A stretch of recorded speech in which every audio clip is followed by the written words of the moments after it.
Salutare și bine v-am regăsit pe canalul Știri Cripto. Dacă este prima oară pe canal și dorești să fii la curent și să afli informații utile despre criptomonede, abonează-te și apasă clopoțelul pentru a nu pierde noutățile.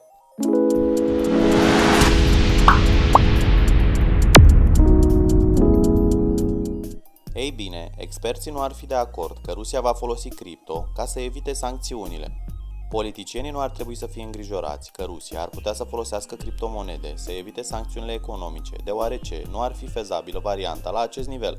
Experții în politică criptografică susțin că piața cripto nu este suficient de mare și nici nu este suficient de dezvoltată pentru un asemenea volum de care are nevoie Rusia. Voi ce părere aveți? Se va folosi Rusia de cripto pentru a evita sancțiunile economice? Lăsați-mi părerea voastră în comentarii.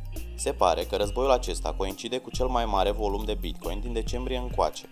Investitorii susțin că Bitcoin și piața criptografică va fi din ce în ce mai importantă din cauza că piața cripto nu depinde de politică sau de vreun guvern. Volumul zilnic real de Bitcoin a crescut la niveluri nemai văzute de 3 luni pe fondul invaziei Rusiei în Ucraina.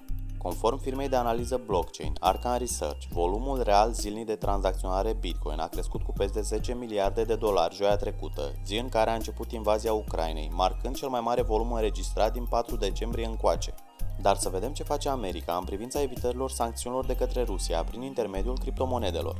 Parlamentarii americani, în frunte cu președintele Rezervei Federale, vor să reglementeze cât mai repede situația aceasta legată de criptomonede. Jerome Powell a fost întrebat într-o audiere de miercuri de către reprezentantul Californiei, Juan Vargas, dacă Bitcoin sau criptomonedele ar putea fi o salvare pentru Rusia în ceea ce privește sancțiunile și faptul că au fost tăiați de la rețeaua de plăți SWIFT. La care președintele Rezervei Federale a răspuns că este necesară o adevărată acțiune a Congresului în ceea ce privește activele digitale, pentru că nu există niciun cadru de reglementare și acesta ar trebui să existe. Practic, vor să găsească metode să controleze criptomonedele, însă din păcate sau din fericire, cutia Pandorei este larg deschisă de ceva timp. Se pare că Europa vrea să taie accesul la 7 bănci rusești de la SWIFT.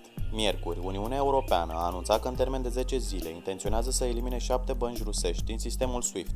Fără acces la SWIFT, băncile rusești și în concluzie economia rusă este probabil să sufere pierderi grave. Spre exemplu, Iranul a pierdut 30% din comerțul exterior după ce a fost interzis de la SWIFT în 2012.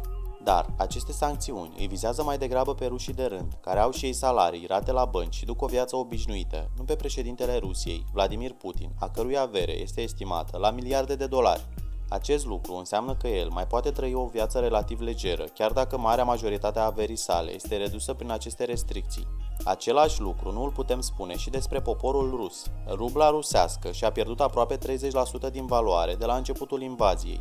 Repercusiunile economice au devastat economiile rușilor obișnuiți. Situația în Rusia nu este tocmai roz și cei care au cel mai mult de suferit sunt oamenii obișnuiți care nici măcar nu vor să ia parte la acest conflict. Ne auzim mâine. Zi faină tuturor!